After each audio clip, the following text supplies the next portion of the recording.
देश में नई सरकार चुनने के लिए चुनाव हो रहे हैं। 7 चरणों में वोट डाले जाएंगे और पहला चरण की वोटिंग जो है वो 19 अप्रैल को होगी। 19 अप्रैल को मध्य प्रदेश की 6 सीटों पे भी वोट डालेंगे, इसमें जबलपुर सीट भी शामिल है। हम इस वक्त जबलपुर की रानी दुर्गावती विश्वविद्यालय के एक क्लासरूम में मौजूद है। यहाँ विश्वविद्यालय के अलग अलग विभागों के छात्र मौजूद हैं। तो ये जो छात्र हैं इनमें बहुत सारे जो है फर्स्ट टाइम वोटर हैं और कुछ लोग ऐसे हैं जिन्होंने पहले भी वोट डाला है। तो हम आज जो कहते हैं कि दुनिया में जो ग्रोथ का इंजन होता है वो यूथ के दम पे चलता है जहां भी हो। तो भारत इस समय सबसे ज्यादा युवाओं का देश है, पूरी दुनिया में सबसे ज्यादा यूथ जो है वो भारत में है। तो भारत के लिए ग्रोथ में युवाओं की क्या भूमिका है, युवा अपने लिए इस देश में क्या भविष्य देखते हैं और उनको क्या लगता है कि जो उनके नेता है या उनकी जो नई सरकार चुनी जाने वाली वो किन चीजों पे फोकस करे ताकि युवाओं के हित में काम हो, युवा को रोजगार मिले या अपना सबका काम करे। तो आप बताओ, आप फर्स्ट टाइम वोटर हो? Yes sir. इसके पहले वोट नहीं डाला? क्या क्या उत्सुकता है, कितनी जिज्ञासा है पहली बार वोट डालने की? एक्साइटमेंट तो बहुत है फर्स्ट टाइम वोट डालने की। हाँ। और मैं बीजेपी को फेवर करती हूँ। हाँ हाँ। तो बीजेपी को फेवर करने की कोई वजह है या उनकी पॉलिसीज अच्छी लगती है? उनकी पॉलिसीज अच्छी लगती है बहुत। तो आपको क्या लगता है बीजेपी या जो सरकार है उसने युवाओं के लिए अच्छा काम किया? हाँ, बहुत काम मतलब अच्छा कर रहा है वो। हाँ। मतलब फॉरेन रिलेशंस भी अच्छे कर रहे हैं, डिजिटलाइजेशन भी अच्छा कर रहे हैं, काफी कुछ किया उन्होंने हमारे लिए। काफी कुछ किया है। हाँ। तो और क्या करना चाहिए? और उन्हें वुमेन सिक्योरिटी पे थोड़ा और ध्यान देना चाहिए और एजुकेशन पे भी थोड़ा, मतलब गवर्नमेंट टीचर्स जो अच्छे से पढ़ाते नहीं उस पर भी थोड़ा ध्यान मतलब महिलाओं की सुरक्षा और एजुकेशन सेक्टर में सरकार को और काम करने की जरूरत है। Yes sir. तो देखिए, ये फर्स्ट टाइम वोटर है और स्ट्रेट फॉरवर्ड कह दिया, हम बीजेपी को पसंद करते हैं लेकिन उनकी अपेक्षा है कि जो सरकार है वो महिलाओं की सुरक्षा और शिक्षा पे ध्यान दे। आप भी बेटा पहली बार वोट डालोगे? जी सर, फर्स्ट टाइम। तो क्या उत्सुकता, क्या जिज्ञासा है वोट डालने की? मतलब बहुत अच्छा लग रहा है, फर्स्ट टाइम वोट देंगे। मतलब हम बीजेपी को मतलब वो करते हैं तो बहुत। बीजेपी को ही? हाँ। कुछ खास वजह? बस मतलब उन्होंने बहुत अच्छा काम किया है, मतलब गर्ल्स के लिए और एजुकेशन के लिए, रोजगार भी अच्छा है तो एक लेकिन अभी जो आंकड़े आए वो तो कहते हैं युवाओं में बेरोजगारी बहुत है भारत हाँ, बहुत है। मतलब थोड़ा सा उस पर और उनको ध्यान देना चाहिए, रोजगार पे और एजुकेशन पर, वुमेन सेफ्टी के लिए। तो देखिए, ये सरकार लोगों के दिलों में बसी हुई है। बच्चे भी जो युवा है अभी वो भी सरकार को पसंद कर रहे हैं और लेकिन कुछ उनकी मांग है, यही मांग है इनकी भी कि भाई महिलाओं की सुरक्षा और जो रोजगार उस पर ध्यान दे। आप भी पहली बार वोट डालोगे? सर मैंने वोट डाल चुका है। वोट डाला है सर। तो आप ये बताओ, ये जो नई सरकार आने वाली है युवाओं के लिए क्या ऐसा है जो वो करे तो युवाओं की भलाई हो और बेहतर भारत का भविष्य बन सके? सर मेरा कहना ये है कि अगर जो नई सरकार आने वाली है तो जो एजुकेशन में जो एग्जाम होते हैं, जो एग्जाम दे रहे हैं उसमें थोड़े बहुत घोटाले होते हैं। जैसे पटवारी के एग्जाम में लोग मतलब पेपर जैसे मिल जा रहा है किसी को एग्जाम के, तो उस पर कार्रवाई हो और सही मतलब सही टाइम पे एग्जाम की प्रिपरेशन हो, सही तैयारी से हो। इसी वजह से मतलब जो पर्चा वर्चा लीक की घटना होती है रोकी जानी चाहिए। वो रोकी जानी चाहिए। सरकार आएगी तो मतलब रोकी जानी चाहिए। अब वो भी बीजेपी की सरकार आए और वो ही रोके। अच्छा। तो हाँ, लेकिन अभी तो बीजेपी की सरकार है फिर भी धड़ाधड़ हो रहा है। वही चीज, तो इस चीज से कार्रवाई हो मतलब इसमें, और बीजेपी की सरकार अच्छा कार्य कर रही है, इसी वजह से बीजेपी सरकार आए और उसमें देखिए ध्यान रखे कि किस चीज पे पेपर की गड़बड़ी हो रही है उस पर कार्रवाई हो। मतलब काम अच्छा कर रही है लेकिन जो गड़बड़ियां उसको दूर करे, है ना?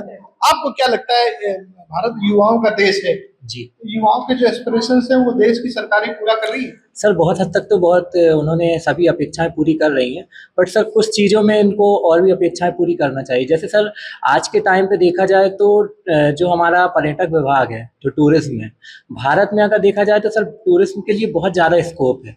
अगर आप मंदिरों या अन्य चीज़ों भी देखें, जो टूरिस्ट प्लेस है जो 1000-1500 साल से पुरानी है, जो एक वंडर है 7 अजूबे में से एक है पीसा का वंडर, सर वो है 60 डिग्री झुका हुआ है। और एक वाराणसी पे एक मंदिर है जो शायद मनिका कर्णिका घाट पर स्थित है, वो 9 डिग्री झुका हुआ है, बट सर उसकी ना तो लोगों को नॉलेज है और ना ही लोगों को मालूम है। तो अगर सर प्रमोट करती है गवर्नमेंट टूरिज्म को तो बहुत ज़्यादा हम वर्ल्ड लेवल पे हम अपनी छवि अच्छे से कर पाएंगे।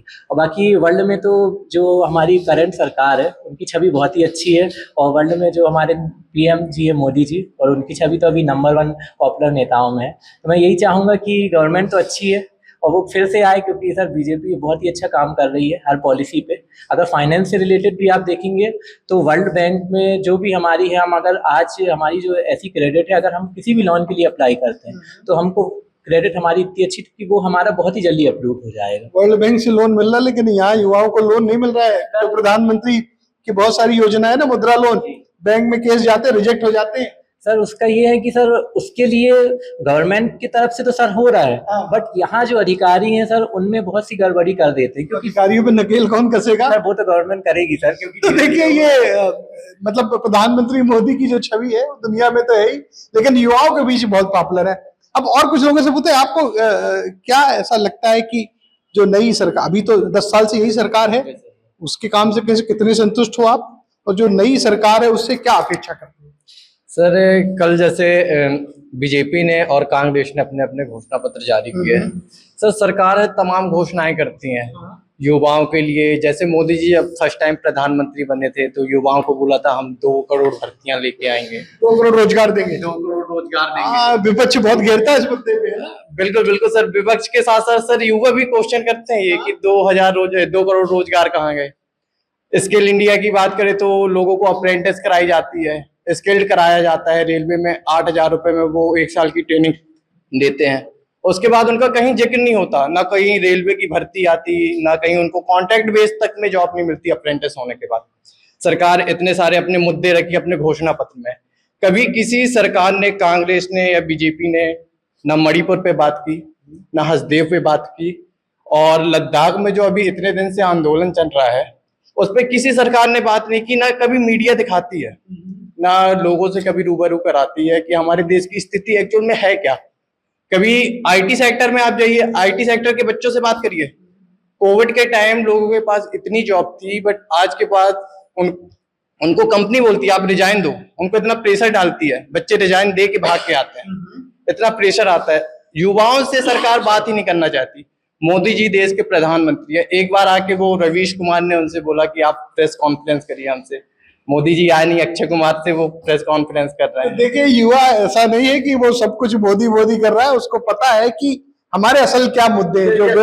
जो रोजगार का मुद्दा है उस पर ये सरकार, जो जबलपुर है, हमारे जबलपुर में एक सेंट्रल यूनिवर्सिटी होना बहुत जरूरी है, क्योंकि यहाँ पे नहीं होगा तो 25-30 डिस्ट्रिक्ट होंगे जो जबलपुर में रह के बच्चे आते हैं, पढ़ाई करते हैं।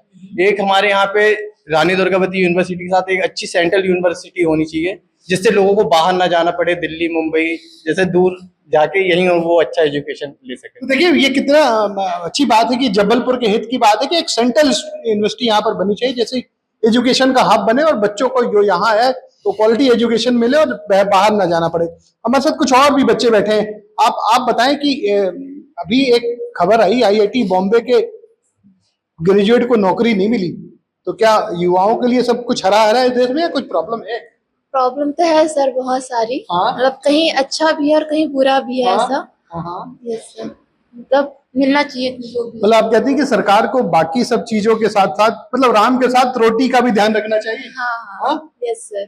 क्या तो आपको क्या लगता है कि ये जो यूथ है भारत का, जो कहते हैं कि दुनिया में इस समय भारत में सबसे ज्यादा युवा आबादी, और बिना युवा आबादी को लिए आगे बढ़ के देश की तरक्की नहीं हो सकती, तो क्या सचमुच में देश की तरक्की में यूथ को वो अपॉर्चुनिटी मिल रही है या अभी भी उससे वंचित है? नहीं सर, मेरे हिसाब से तो अभी यूथ को उतनी अपॉर्चुनिटी नहीं मिल रही है। जिस प्रकार से मैं देख रही हूँ अभी के समय में चुनाव के रिजल्ट इतनी जल्दी आ जाते हैं जिसका वही नहीं है। जैसे हम लोगों के एग्जाम होंगे तो हम लोगों के रिजल्ट के लिए हमें 2-2, 3-3 साल वेट करना पड़ रहा है। जैसे मैं पिछले साल की बात करती हूँ, फॉरेस्ट गार्ड का एग्जाम हुआ था लास्ट ईयर 2023 में एग्जाम कंडक्ट कराए गए थे। अभी अप्रैल में 2024 में हम लोग को रिजल्ट मिला। चुनाव होने के 1 महीने बाद ही हमें पता चल जाता है कि हमारा मंत्री कौन है, मतलब कौन है, प्रधानमंत्री कौन है। जी, ये रिजल्ट हमें बहुत जल्दी पता चल जाते हैं। पर युवाओं का क्या, वो अपने रिजल्ट का वेट करते रहते हैं, उम्र निकल जाती है। इससे सबसे बड़ा क्वेश्चन, फॉर्म भर के जीवन कट जाता है उनका। जी, बहुत से लोगों का जीवन, बेरोजगारी का सबसे बड़ा कारण तो यही है कि वो युवाओं पे ध्यान ही नहीं दे रहे, बस बोल रहे हैं कि बेरोजगारी दूर होगी। कब होगी दूर, जब आप रिजल्ट ही नहीं देंगे? आपका इतना सारा भ्रष्टाचार फैला हुआ है, रिजल्ट कब आएगा? जब बेरोजगारी कैसे दूर होगी? देखिए यूथ कह रहा है कि देश के असल मुद्दे जो है वो बेरोजगारी भी है और भ्रष्टाचार भी है। तो जो परीक्षाओं में लेट लतीफी होती है या जो पेपर लीक हो जाता है या जिस तरह के करप्शन के कारण, भ्रष्टाचार के कारण उनको नौकरी नहीं मिलती है, उनको परेशान होना पड़ता है। उस तरफ सरकार को जरूर ध्यान देने की जरूरत है। हमारे साथ कुछ और बच्चे हैं। आप बेटा एक मिनट, आप ये बताओ, आप वोट डाल चुके हो पहले? जी, डाल चुका हूँ। डाल चुके हो। आप वोट डालने के लिए क्या सोचते हो कि कैसा नेता हो, किसको वोट देना चाहिए? पहले तो मैं देखता हूँ कि नेता की छवि कैसी है। मतलब पहला मेरी प्रायोरिटी है कि नेता की क्रिमिनल छवि नहीं होना चाहिए, क्योंकि क्रिमिनल छवि है तो उसकी मेंटालिटी भी थोड़ी सी क्रिमिनल उस पर होगी। तो मैं चाहूँ कि मेरा नेता बिल्कुल साफ सुथरा हो, मतलब समाज के हित में काम करे। और अगर मैक्रो लेवल पे देखा जाए तो मेरी एक शिकायत है एनडीए गवर्नमेंट से, जो उन्होंने किया है, मतलब सरकारी एग्जाम वगैरह इन सबको छोड़ दिया जाए तो कॉमर्स एंड इंडस्ट्री मिनिस्ट्री जो है उनको एमएनसीज पे थोड़ा और ध्यान चाहिए, थोड़ा इंटरनेशनल टैक्स स्लैब्स कम करना चाहिए, जिससे एमएनसीज टियर 2 सिटीज में स्टैब्लिश हो। क्योंकि अभी तक जितना भी ये सारे मुंबई, दिल्ली, पुणे जो टियर 1 सिटीज है, मतलब तो क्या युवा को अपना शहर छोड़ के नौकरी की तलाश में मुंबई, दिल्ली जाना पड़ता है। तो मैं चाहता हूँ कि टैक्स स्लैब्स कम करो, टियर 2 सिटीज में भी एमएनसीज कंपनियां एस्टैब्लिश हों, तो सरकारी पर्दा जो लगा हुआ है सरकारी नौकरी का युवाओं पे, वो हट के थोड़ा कॉर्पोरेट सेक्टर पे भी जाए। उससे देश की इकोनॉमी विकास होगी। जो मोदी जी का मिशन है 3 ट्रिलियन की इकोनॉमी, उसमें बहुत बड़ा पार्ट प्ले करेगा ये एमएनसीज। तो मेरा विशेष अनुरोध है और एक अपील भी है सरकार छोटे शहरों पे भी, मतलब सरकार महानगरों की बजाय छोटे शहरों पे भी फोकस करे, और जो बड़ी कंपनियां जहाँ से जॉब निकलती है उनको यहाँ लाएंगे सरकार, तो बच्चों का भविष्य बेहतर होगा। जी जी। तो देखिए, ये कहना है बच्चों का कि, या यूथ का, कि जो बड़ी कंपनियां हैं वो बड़े शहरों में तो लग जाती हैं, उनके काम शुरू हो जाते थे, छोटे शहरों में उनके लिए आने के रास्ते कठिन होते हैं, सरकार ध्यान नहीं देती, तो इस वजह से वो यहाँ पर नहीं आते और बच्चों को पलायन करना पड़ता है। आपको क्या लगता है कि ये जो 19 तारीख को वोट डालने जाओगे, आप पहले वोट डाल चुके हो? जी। अब एक बार फिर से नई सरकार चुनने जा रहे हो, तो वोट डालोगे तो दिमाग में क्या होगा? जो नई सरकार चुनोगे उस सरकार से आप क्या चाहते हो, क्या अपेक्षा रखते हो? सर, सरकार से अपेक्षा तो मेन बात हम रखना चाहते हैं कि युवा के बारे में। सर, कोई रोजगार नहीं है। सर, बीजेपी के पास बात करने के लिए सिर्फ 6 मुद्दे हैं: हिंदू, मुस्लिम, आतंकवाद और धर्म, राम। इसके अलावा बीजेपी को कह दो तो मंच से नीचे आ जाएंगे, लेकिन वो भाषण कुछ बोलेंगे ही नहीं। और हमें क्या है, रोजगार चाहिए। 5-5 साल, 6-6 साल हो गया है, रेलवे कोई वैकेंसी नहीं आई है। सिर्फ राम मंदिर बनवा देने से लोगों का पेट नहीं पलेगा, राम के साथ रोटी भी जरूरी है। तो हम सरकार से यही अपेक्षा करते हैं कि हमें युवाओं को रोजगार दे, महिलाओं को आरोग्य दे और सुरक्षा दे। जी जी। तो ये देखा आपने। कुछ और साथी जो बोलना चाहेंगे, कोई हाथ उठाएं, किसकी बोलना है? हाँ जी। तो आप खड़े हो जाए थोड़ा सा। ये बताओ, बार बार हर सरकारें कहती कि हम इतने नौकरी निकालेंगे या इस तरह के उनको युवाओं को रोजगार के लिए सपोर्ट करेंगे, लेकिन क्या सचमुच में सरकारें चुनाव जीतने के बाद ये करती हैं क्या? आज युवा की बात की जाए तो सबसे बड़े 2 मुद्दे हैं, रोजगार और महंगाई। इस पे कोई ध्यान नहीं दे रहा है, और जो विपक्ष में बोलता है तो उसके ऊपर ईडी या उसकी कार्रवाई हो जाती है। विपक्ष को तो बोलने ही नहीं दे रहा है। भ्रष्टाचार पर्याप्त है, और अगर भ्रष्टाचार जो करता है उसको एक आसान तरीका पता लग गया है कि जिसकी सरकार बन जाए हम उसके साथ शामिल हो जाएंगे, तो जांच का तो कोई विषय नहीं होता है। मतलब भ्रष्टाचार करना आसान है। आज युवा परेशान है, महंगाई से है, बेरोजगार है। मैं भी 38 मतलब 40 साल का होने जा रहा हूं। मैंने कई कोर्स कर चुके, और मैं पत्रकारिता से बीजेसी कर रहा हूं। और मैं ये कहने का तात्पर्य, अगर विपक्ष कमजोर रहेगा तो ये पत्रकारिता भी खत्म हो जाएगी। जो आप पत्रकारिता कर रहे हैं, अगर आप सरकार के विपक्ष में बोलेंगे तो आपको कहाँ खत्म हो जाएंगे या पता नहीं लगेगा, ये पता ही नहीं लगेगा कुछ चैनल का। इसीलिए कुछ चैनल तो मजबूरी में सरकार का पक्ष रख रहे हैं। आज इतने बड़े बड़े नेता आए, मोदी जी आए, चाहे अमित शाह जी आए, चाहे मुख्यमंत्री आए, हम लोगों ने मीडिया के माध्यम से उनसे पूछना चाहा, मगर उन्होंने बंटू बन नहीं किया। उन्होंने मात्र हवाहू बात की, वहां पे हवा पे बात की। और सरकार अगर बात करती है कि हम लोन दिला रहे हैं, हम ये कर रहे हैं, आप जमीन में उतर के तो देखिए मोदी जी, सिर्फ आपकी छवि हो सकती है सही, मगर बाकी तो नीचे बिना पैसा के नहीं है। अगर 2 लाख रुपए का आप लोन लेने जाओ तो 50,000 रुपए आपको कमीशन देना पड़ेगा। जब कार करने उतरेगा तो व्यक्ति के पास 1 लाख रुपए बचता है, वो लोन नहीं पटा पाता है, वो परेशान रहता है। तो सरकार की छवि तो मेरे को कहीं से युवाओं के में नहीं लग रही कि सही है। सरकार मुद्दे में बात करने ही नहीं चाहती है। हमारे पास, हम डेमोक्रेसी में जनता के पास वोट की ताकत होती है, तो हम इस वोट की ताकत का इस्तेमाल क्यों नहीं करते? इस समय हुआ आपको याद होगा इंदिरा गांधी का जमाना था, जब इंदिरा गांधी में स्पष्ट बहुमत मिला था। अभी भी बस वो ही चल रहा है, एक व्यक्ति चलता नहीं है कि 4 व्यक्ति उसके पीछे पीछे चलने लगते हैं। यह नहीं देखते हैं, युवा हो चाहे कोई हो, कि हम सही दिशा में जा रहे हैं या नहीं जा रहे हैं। तो देखिए, ये जो जनता के असल मुद्दे हैं, बेरोजगारी, भ्रष्टाचार, उस पर लोगों को या युवाओं को लगता है कि सरकार को जो काम करना चाहिए था वो काम नहीं किया।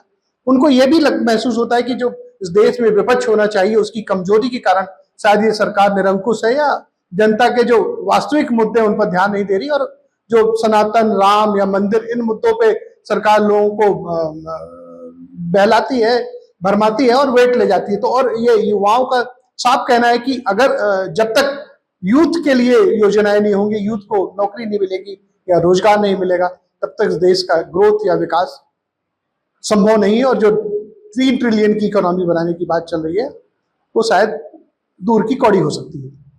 Ajay Tripathi, ABP news, Jabalpur.